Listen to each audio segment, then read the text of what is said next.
KNRI11, o Fundo de Renda Imobiliária da Quineia.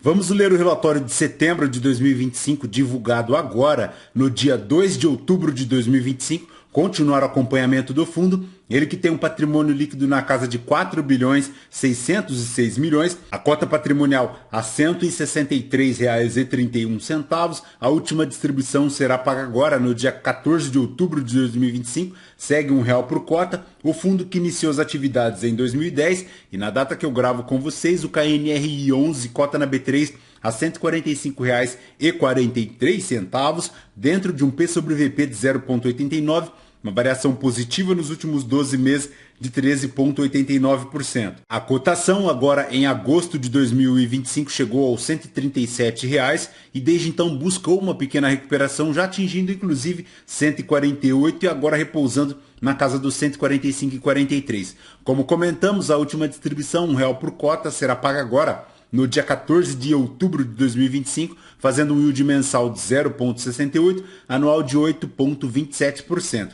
E se o cotista tivesse investido R$ 1.000 há 2 anos em KNRI 11, teria hoje apenas R$ 1.069,20, tudo isso já considerando o reinvestimento dos dividendos. E conforme vemos aqui no gráfico do Investidor 10, o KNRI 11 não consegue superar as linhas do IPCA e também não supera o CDI, retornando no período apenas 6,92%, enquanto o CDI retornou 25,9%, o IPCA 9,04% e o IFIX 11,83%, então ponto de extrema atenção a rentabilidade aí do KNRI 11, que vem na linha inferior do CDI desde abril de 2024. Mas voltando aqui para o relatório gerencial, a gestão comenta e celebra agora para setembro de 2025 novas alocações relevantes no portfólio do fundo. Segundo a gestão, no Rio de Janeiro, a transmissora de energia Grande Sertão realizou uma mudança de andar lá no edifício Botafogo Trade Center, ampliando sua área alocada em 370 metros quadrados. Também a E-Frame, empresa de tecnologia, passou a ocupar um conjunto do Buenos Aires Corporate, então ponto extremamente positivo por se tratar de Rio de Janeiro. Neste mês também, os ativos do Boulevard Corporate Towers e o Global Jundiaí atingiram ocupação total, ponto positivo. A Hipofarma, indústria farmacêutica, passou a ocupar 601 metros quadrados no Boulevard Corporate Tower, enquanto a Fitsul, especializada em equipamentos fitness, assumiu 1.208 metros quadrados no Global Jundiaí. No mês também houve uma troca de locatários no edifício São Luís e a empresa tem administradora de cartões, expandiu suas operações no imóvel, mantendo 100% do ativo locado. Com isso, a vacância física do fundo encerrou em apenas 3,89%, a vacância financeira 5,62% e a vacância financeira ajustada pelas carências 6,99%. A última distribuição, R$ 1 por cota, como comentamos, a liquidez do fundo na B3, R$ 5.550.000 é o volume médio diário de negociação. A vacância, como comentamos, vem em linha decrescente, saindo de 4,49 para agora 3,89. Ponto positivo, são 21 propriedades, sendo 13 edifícios comerciais e 8 centros logísticos. Ele tem a maior exposição por receita, São Paulo, 68,42%, seguido do estado do Rio de Janeiro, 16,2%, e de Minas Gerais, 15,38%. Já para a tipologia, a predominância fica para os escritórios, 55,89% das receitas, seguido do logístico, 44,11%.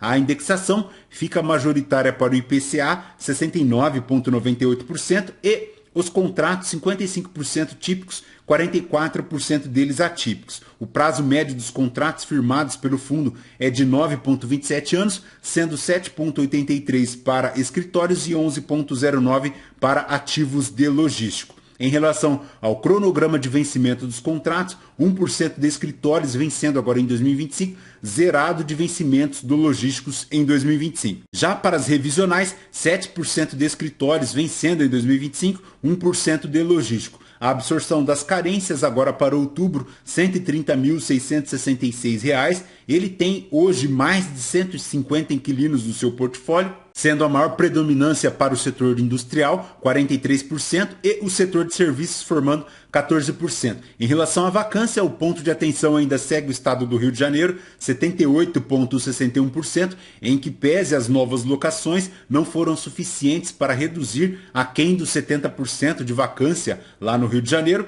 Ele tem 13,29% de logística e 8,10% de escritórios em São Paulo. Já em relação à vacância por portfólio, fica com 11,44% para escritórios e 2,49% para o logístico. Como comentamos, 13 edifícios, 8 galpões, 721 mil metros quadrados de ABL, são algumas lajes em São Paulo. Aqui também tem os centros de distribuição Global Jundiaí e também Sumaré, além de 3 lajes corporativas no Rio de Janeiro e um centro de distribuição, e também o edifício Boulevard Corporate lá em Belo Horizonte e o centro de distribuição em Pouso Alegre. Como comentamos, a vacância segue lá para aquela situação ainda para as torres Ebony e Marble. Tem aqui também a torre Rocha Verá, e em relação à sua alavancagem, ele tem aqui um montante de 195 milhões para o edifício Biosphere, que se encontra em desenvolvimento lá em São Paulo, da qual ele detém 69% de participação, um total aportado de 272 milhões.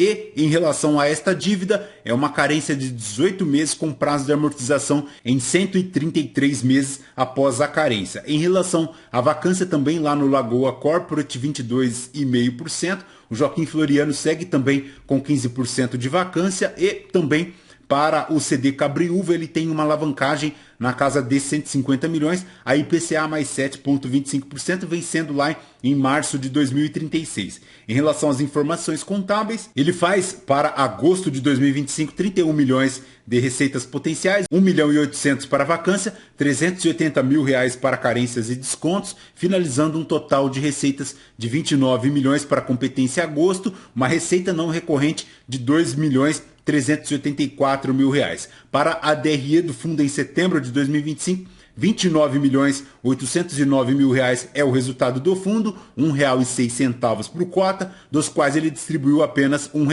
Ele tem um consumo aqui na casa de 1 milhão em relação ao seu saldo RMG, que finaliza o mês de setembro de 2025 na casa de 62 milhões 613 mil reais. Em relação à composição da receita, a maior contribuição vem aqui da receita de aluguel, R$ 1,05 por cota, 19 centavos para despesas, 6 centavos para reserva, finalizando um total aqui de R$ 1,06, R$ 1 é a distribuição. E em relação ao fluxo de caixa, ele começa em 131 milhões agora em setembro de 2025, finaliza com 126 milhões em setembro, e a cota patrimonial tendo uma pequena valorização de 0,04%, saindo de R$ 163,25 para R$ 163,31. Perfeito, pessoal? BKNRI 11 é basicamente isso. Lembrando que este vídeo não é uma recomendação de compra ou de venda de nenhum dos ativos aqui mencionados. Aos novos inscritos, bem-vindos. Você que permanece conosco,